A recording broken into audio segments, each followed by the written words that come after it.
আমরা এমন একটা দেশে বসবাস করি যেখানে একটা মানুষ পালিয়ে যাচ্ছে, যেখানে তার দাড়িটা ঠিক মতো রেখে পালিয়ে যেতে পারবে না। নবীর অনেক বড় একটা সুন্নত, ইসলাম ধর্মের অনেক দামি একটা জিনিস।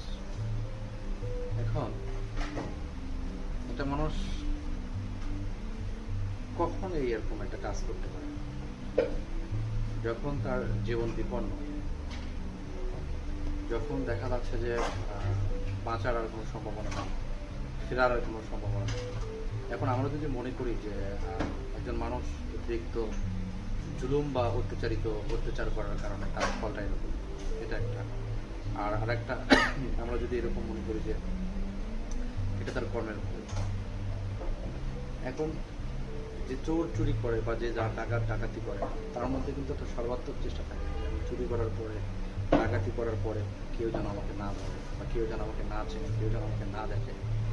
এখন ঠিক এই লোকটার ক্ষেত্রেও যেটা হয়েছে সেটা হচ্ছে যে ওনার কাছে যেটা মনে হয়েছে যে আমি যদি গাড়িটা ক্লিন সেট করি তাহলে সেই ক্ষেত্রে হয়তো আমি ফ্রি এক্সিট পাবো বা পালিয়ে যেতে এটা আমাকে সহযোগিতা করবে।